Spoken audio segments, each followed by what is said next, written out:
What's up, my fishing friends? Today is the beginning of my third on a three-part series on building my ultimate Fishfinder battery box for my kayak. Now, if you missed the first two episodes, I'll have a link for them right up here. But essentially what it was is that episode 1, we talked about my motivations. Episode 2, I built my battery box, which is really nice, can't complain about it at all. And so today we're gonna be installing it. Now, I look pretty ratchet today because I'm gonna be working with one of the grossest substances I've ever found at a hardware store.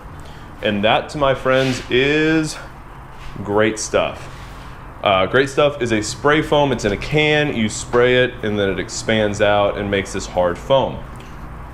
What's really nice about this is that I can spray it wherever I need to. It'll expand out and then become hard, so I can encase anything I want in that without having to worry about cutting some styrofoam specifically to a certain dimension. And obviously in a kayak, all these channels in here are very unique designs, so having something liquid that I can spray in is really nice.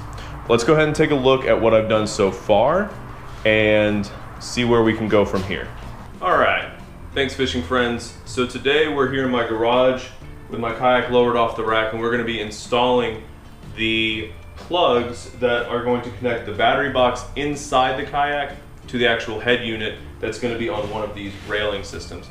Now, I want to install it on the right railing system. I've got a rod holder here. Excuse the cars passing by. I've got a rod holder here, and then I'm going to have the actual head unit for my Fishfinder on the right side, since I figure I'll be using that hand to do more of the functionality with the head unit. So what I'm going to do, I'm using the Hobie through-hole wire racks. I really like these because they're a really good solid design. They have an actual O-ring and a screw lock bolt that goes on the other side of the hole, so it's a really solid connection. And then what I also really like about them is that they have these assortment of plugs that you can get. Now this just comes with it, and it's everything from a blank, it's got no hole in it at all, to one small hole, to one large hole, 2 holes with different sizes. So it's got a variety of holes that you can play around with. For example, you could do, I need 2 holes because I need one plug going from the battery to the head unit and a second cord going from the head unit to the transducer. So I need 2 holes, but if you only needed 1, there's that option, which I will use when I eventually install my Fishfinder, or my live well, excuse me. On the back of the kayak, I'll only need 1 cord, hopefully. So then I'll have my 1 big cord there, and that will work perfectly as well. It's nice is that you can also change them out so you're not stuck.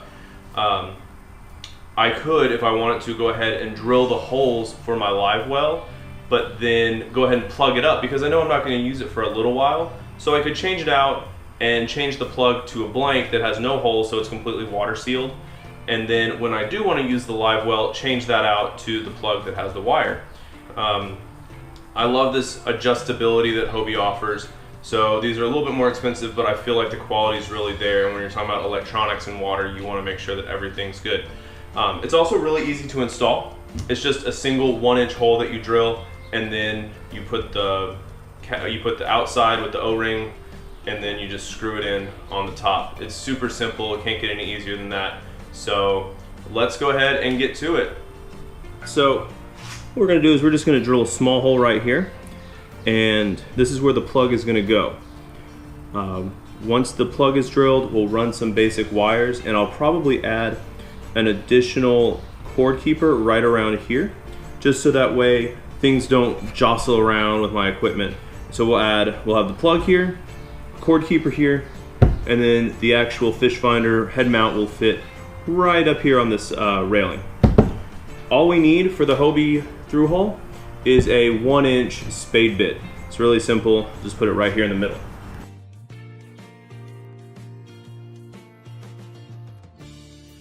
That was easy. Clean out this stuff later.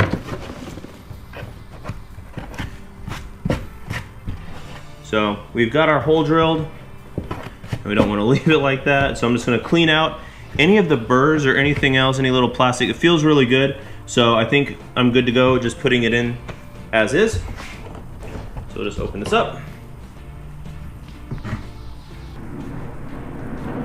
Okay, so the Hobie has 4 main parts. It's got the actual plug, there's the rubber stopper, which go ahead and you should probably check to make sure that this stopper is what fits your actual wires that you're running through before you set it up.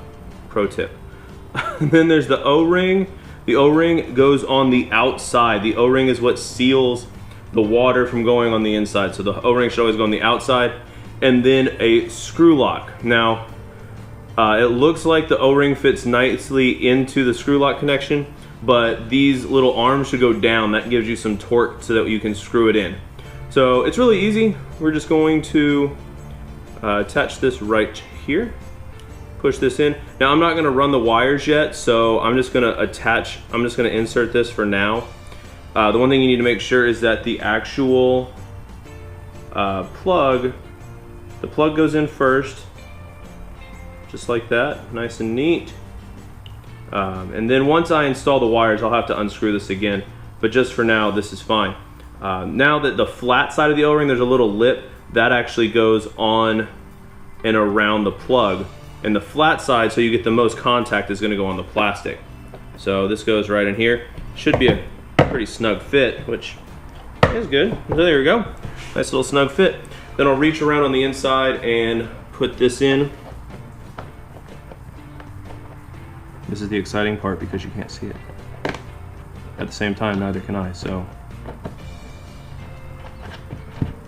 There we go. Pretty easy. I can start to see it pull in on the outside part. And I don't want it too tight right now because we are going to take it apart. But it is nice. I can feel that the O-ring is really attached or is sucked in. And so no water is going to get in on this at all. I would suggest, excuse the plane, and the car.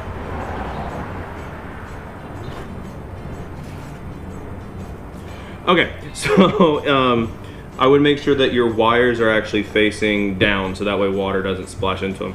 But otherwise, that is the Hobie through-hole wire port. Super simple, really easy, good purchase, can't complain. Cool.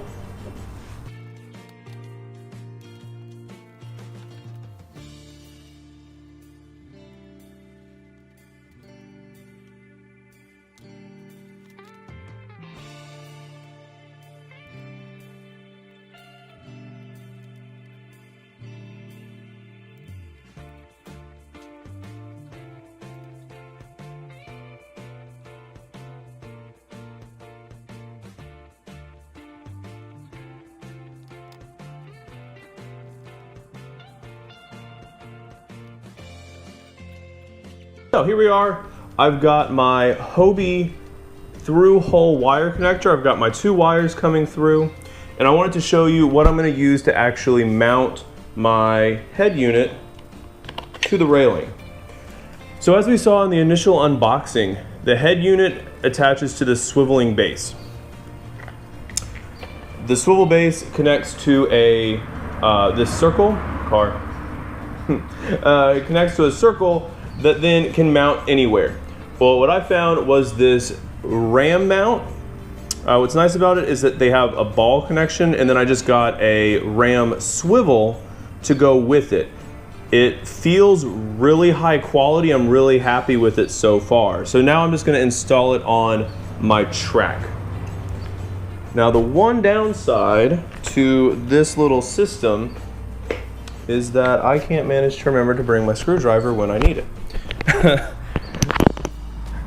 The real downside is that, nope, I did remember, it was just under my butt. Okay, the one downside to this is that this system you have to actually unscrew. So one of the downsides with the design of the Field & Stream is that you actually have to remove one of the end caps to take off and put on swivel, or these track mounts, which I guess can be good because it keeps it from sliding, but seems wholly unnecessary when it comes to, well, everything else. Now with this ram system, basically you screw it in and it screws in tight and unscrews. And one problem I actually had with this ram system, put this over here so you don't get drowned out with noise. One problem I had with this ram system is that the screw was not included, or I should say, the ball head was not threaded. So I was looking, I was thinking it was broken. Come to find out, no, it's not broken. It's just apparently that's a thing, and someone on Amazon, thankfully, solved the problem. They said, oh, get a 20 tap, half-inch 20 tap system, or a 20 tap drill bit, and you can drill it yourself. And it worked. All right. So now you can see it's stable. The whole kayak's moving, and with that, the camera. So, but when you just unscrew it, then you unscrew it enough, it loosens it up, and now you can slide it. So I can slide it down, tighten it down, but for now I'll just leave it over here. Okay, and then once you're done, you just screw it kind of back in.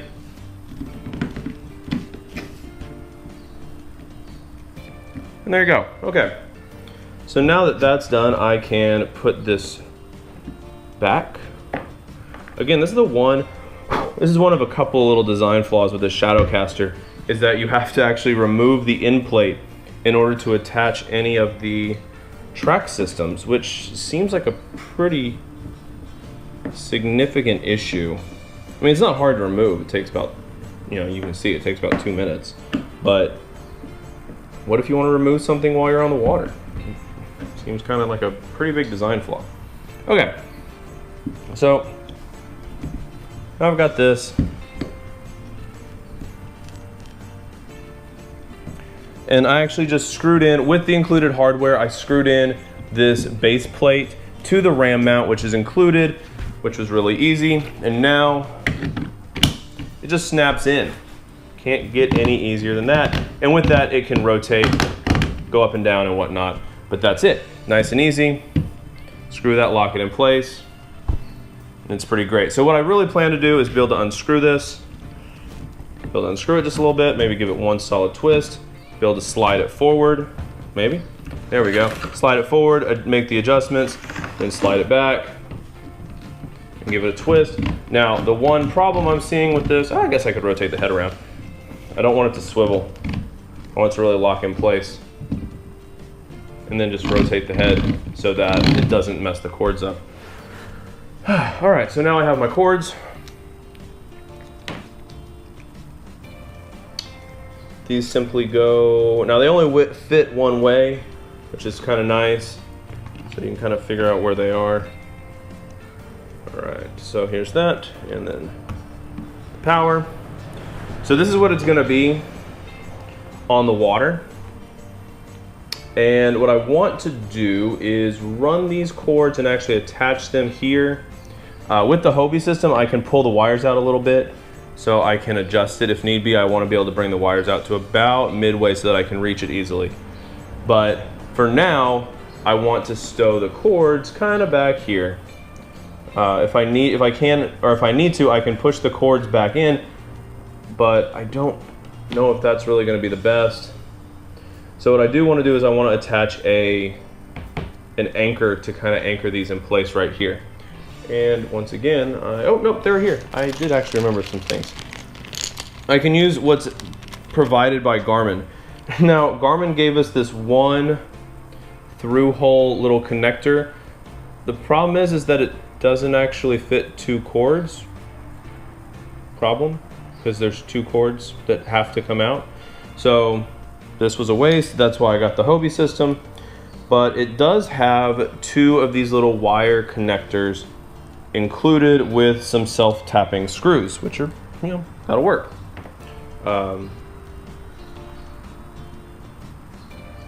So they can go through just like that, and then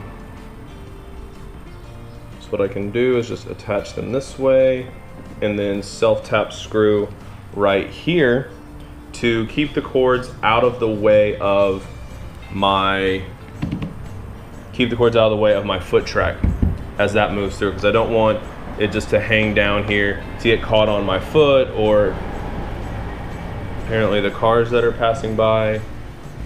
But yeah, so I just want to attach this up here to keep it out of the way. So here we go, I'm gonna go ahead and do that. Stay tuned.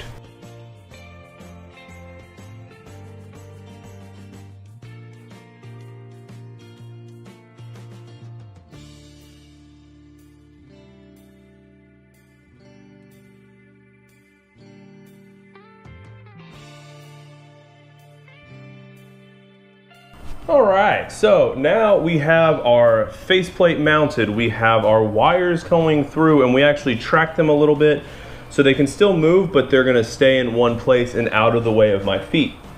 The next real step, and probably the last step, is actually attaching both the battery box and the transducer,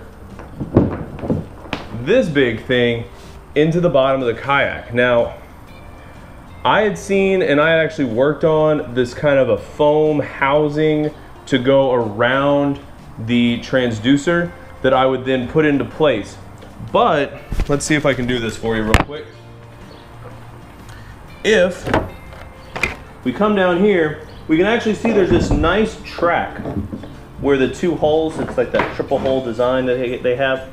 So there's this really nice hole, this little, I guess, divot, I don't know what you want to call this thing. There is a nice little area here that the transducer can neatly fit in. Pretty much perfect. Problem is, designing like styrofoam to go around this would be pretty difficult and nullifies all my work that I've done up till now. So I actually have another idea that is going to work really well, but I need to go to the hardware store to pick it up. So now that we have the wires run, we have the Fishfinder in place, it's time to get the transducer where it needs to go. Now the transducer is pretty big, and it needs to be flush and flat up against the kayak hull. The number one thing you want to avoid is air bubbles. A transducer really doesn't have any problems with things like silicone or plastic or things like that. You only lose, it's estimated, about 5% of the visibility and the clarity when it comes to your Fishfinder when it's going through the hull. What you do want to avoid is air bubbles, because that's what a sonar is really good at picking up. If you think about it, when we talk about a Fishfinder, what you're really finding is the swim bladder of those fish. So 50, 60, really even up to 100 feet down, a Fishfinder can pick up a small little air bladder on a fish. So little bubbles right on the surface is going to be the end of your build right there. So what you do is you use a silicone and coat the entire product, or coat the entire transducer in the silicone right up against the hull. In order to create a chamber to do that, some people have used styrofoam, they've used plastic and things like that. But since I had some extra spray foam around, I just used some spray foam. So let me go ahead and show you what I've done so far. So this is the chamber of spray foam, and you're saying, oh my gosh, it's so fat and thick. But the one good thing about spray foam, I can now see exactly where my transducer needs to go, which is right there. And I'm just gonna use a razor blade to cut it out. I've been doing that in the back a little bit, and you can see this stuff, it just comes right out. And even stuff that's right up against the walls, it'll just peel out. I've pulled entire sections off because I purposefully didn't sand this kayak hull. It doesn't stick super well to it. It does stick well, but if you pull it off, it'll just come off in whole sheets. So what I'm gonna do, I'm going to just use my razor blade and cut exactly around the area that I need to, and then I can fill the whole reservoir with silicone when I place my transducer in. So I'm gonna go do that, and then I'll update you once I'm done. Okay, I know the lighting's pretty terrible, but a quick note about great stuff. It is great in that it gets in all the corners and it is sticky, and when it foams up, it turns into something hard that you can, use. But do not wear anything that you ever hope to wear again when working with great stuff. That is the one thing I will say. I've warned you now, so you can't say I didn't warn you. If you get great stuff on your clothes, you are basically throwing it away. It will stick to clothing and not come off with pretty much anything that you might try. So just a little word of warning, moving on. Okay, so This is actually the piece. It popped right out. Again, I didn't sand down the plastic yet. So now I've got the plastic sanded down, but I hadn't sanded it down quite yet. So it just popped out, and I was able to take an X-Acto knife and cut out the exact size that I need. So now what I'm gonna do is apply a good bit of silicone just right along the edges of this, and I'm gonna fill up, I'm gonna go ahead and put this in for you. Basically the transducer fits right in here, so I'm gonna fill this entire area up as much as possible and then push down the transducer into its place. The goal is that there should be no air bubbles or air pockets left in the silicone, because if there is, then it's gonna register as a giant white area when it comes time to turn on the transducer. So without further ado, that's what that looks like. And let's get started with the rest of it.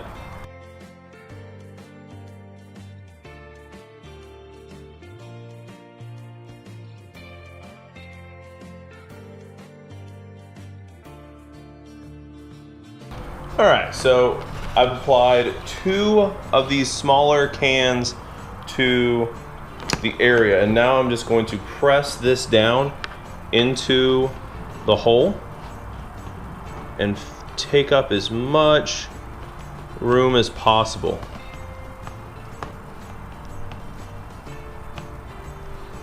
Just like that.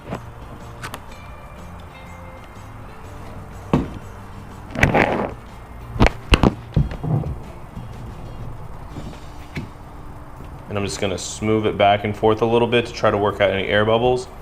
Silicone still hasn't cured, so it's definitely gonna hold in place pretty well. I just want to work out any air bubbles. You can actually see now at the front, we got some silicone starting to make its way out, which is exactly what I want. And you can see if I push down on it, it actually pushes out the mold, which is fine for now. But I'm just gonna work it a little bit. All right, and that should be good.